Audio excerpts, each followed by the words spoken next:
Dubbii dhiyeenya kana muummicha ministeeraa Itoophiyaa Dr. Abiyyi Ahmad irraa dhagahameen namoota siyaasaa gurguddoo biratti akkasumas namoota ollaa Itoophiyaa ta'anii fi biyyoota ollaa Itoophiyaa ta'an gidduu isaaniitti maaltu uumama jedhamu kan ka'aa jiruu fi yaadaa fi qeeqni akkasumas dubbiiwwan ijoon garaagaraa ka'aatii kan inni argamu. Kanumaan wal qabatee Eertiriyaa fi akkasumas Somaaliyaas dabalatee biyyoonni ollaa Itoophiyaa jiran dubbii kana irrattis maal jedhu kan jedhu hanga ammaatti wanti dubbatame jiraatu baatus xiinxaltoonni garuu maaltu mudata gara fuulduraatti kan jedhu irratti dubbii isaanii ijoo qabataniiru.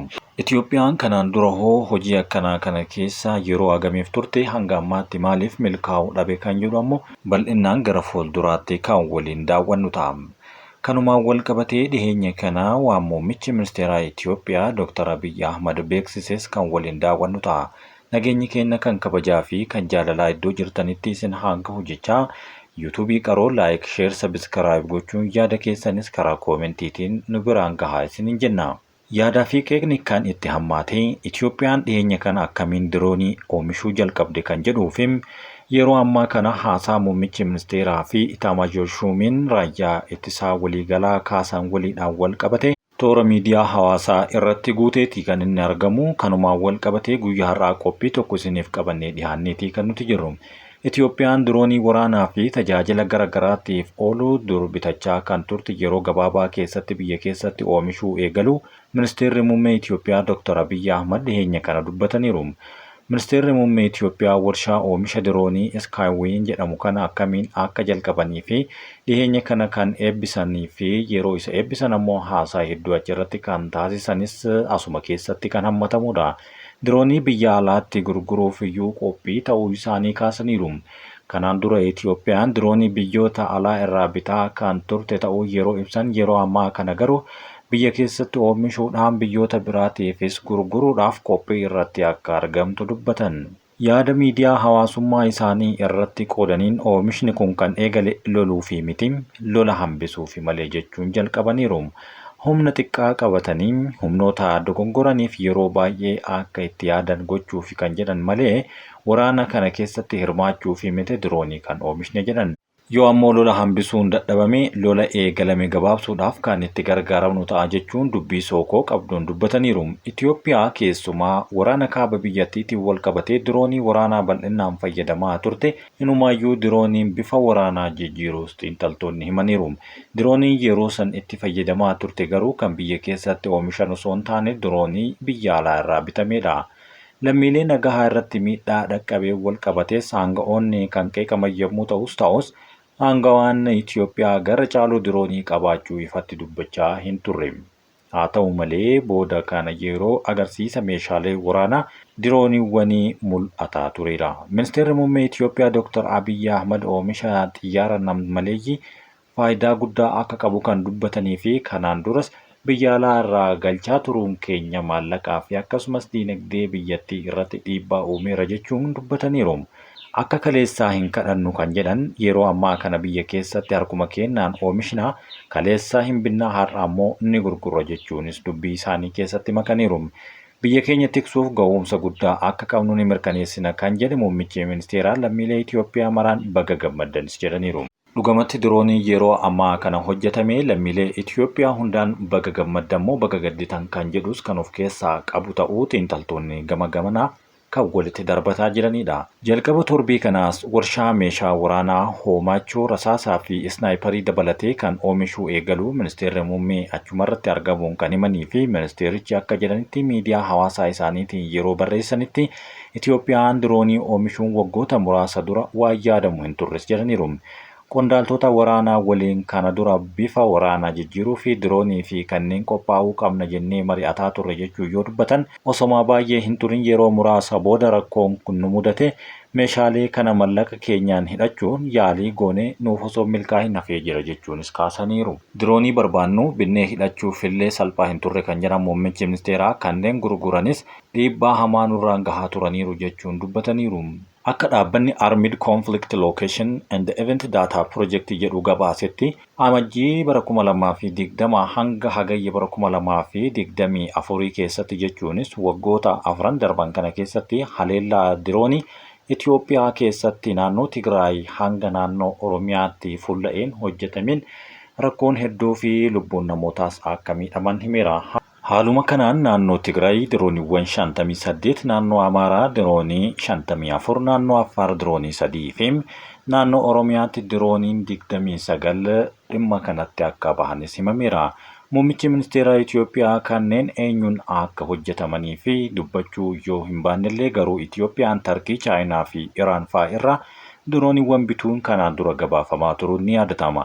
Yeroo waraana kaaba Itoophiyaa dirooniiwwan eega bitamanii boodas akkaataa barbaadameen itti fayyadamuun qormaataa ture kan jedhan yommuu ta'u, har'as ismaart saansarii kan qaban hubannoo namtolcheetiin kan deeggaraman sakatta'aa waraanaatiif haleellaa raawwachuudhaaf diroonii ofiin of dhooftuu dabalatee Itoophiyaa keessatti oomishaalee arguun waan guddaadha jechuunis kaasaniiru. Keessumaa yeroo gabaabaa keessatti lammiileen biyyaa diroonii oomishuu eegalamuun kan dubbatan kunis lammii Itoophiyaa fi Afrikaa kamiifuu baay'ee kan nama boonsudha jechuun muummichi ministeeraa kan dubbatee fi yeroo waraana Adwaa uummanni waan qabuun loluudhaaf Xaaliyaaniin deebisee yoo dhuftu meeshaalee dhuma durii loltuun lafarraa kan isaan ittiin laafina qabanii fi kunis laafaa waan ta'eef irra deebiidhaan kan isaan sodaachisuudhaaf dhufan jechuunis kaasaniiru. Itoophiyaan diroonii biyya keessaa oomishuu eegaluun humna qabnu kan jabeessudha jechuunis yoo itti dabalan, qeeqxonni garuu kanaan faallaa isaanii kaasaa kan isaan jiranidha.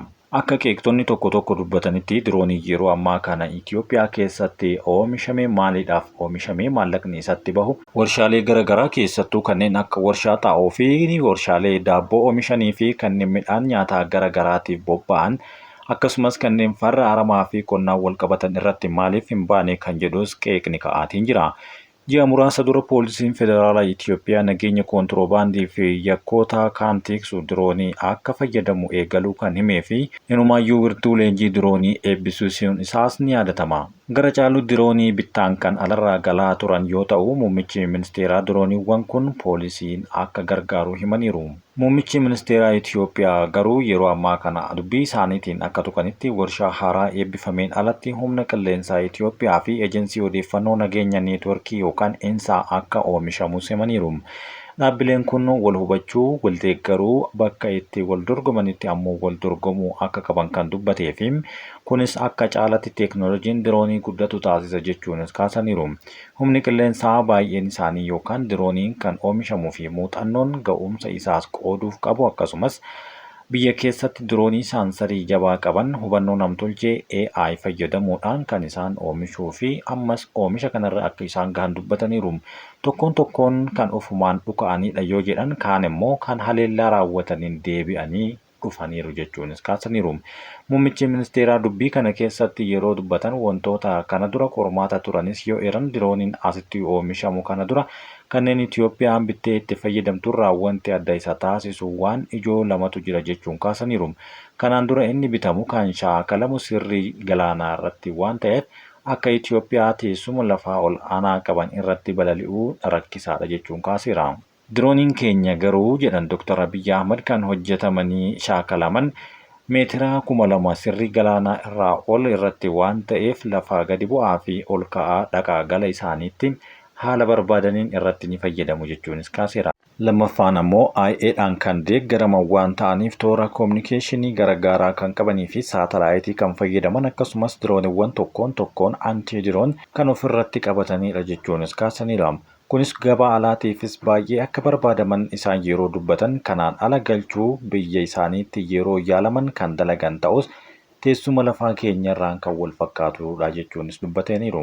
Dirooniiwwan amma oomishaman sadarkaa addunyaatti dorgomaa kan ta'anidha jechuu yoo kaasan hojii hunda keenyaa kan ta'u akka qorannoo guddaa gabaa barbaaduu qabna jechuun dubbataniiru. Itoophiyaa keessatti lafaa fi iddoowwan akkamitti dirooniin kun ergamuu qabdi kan jedhan irratti ammoo xayyaaronni nam-maleeyyiin kunneen bal'inaan maqaa diroonii haa waamaman malee waraana keessaa gara caalu unnamed aerial vehicle jedhamuunis ni waamamu. Meeshaan kun waraana gurguddaa keessaa hojii irra ooluu dura farra waraanaa liphee loltootaa ta'uun keessumaa dura aantummaan Ameerikaan hojii irra ooluu kan eegaledha.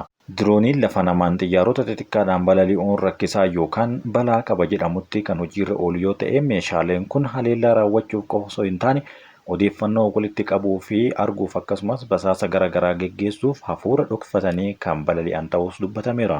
Waraana Raashaa fi Yukureen adeemaa jiruun hulaa diinaa banuu fi kanneen eessaan akka dhufan baruu fi lafa diinni dahatee adda baasuu eegasis haleellaa waraanaa guddaa raawwachuuf kan irratti fayyadamaa jiranis diroonii kanaan wal fakkaatudha. Silaa diroonii malee lubbuu waraanaa adda baasuuf argamuu galaafata jechuun kan ibsan ekspertoonni meeshaan kunis seensarii ofirratti kan fannifame qaba jechuunis kaasaniiru. Namoota waraana diroonii kanaan bakka qiyyeeffate akka rukututti kan fudhatamu yoo ta'u, haa ta'u malee gidduutti lammiileen nagahaa miidhamuun ijoo dubbii akkuma ta'etti jira. Xiinxaltoonnii fi yaada kennitoonni tokko tokko keessattuu waraana yeroo Tigraayitti uumamee yaadachiisuudhaan dirooniin namoota nagahaa irratti rakkoo guddaa akka qabus kaasaatii kan isaan jiran. Kabajamtootaa fi jaallatamtoota dhaggeeffattootaa fi daawwattoota keenyaa guyyaa har'aa sagantaa isiniif qopheeffannee kan hangammaatti dhaggeeffataniidhaan waliin turtii waan taasiftaniif galatooma.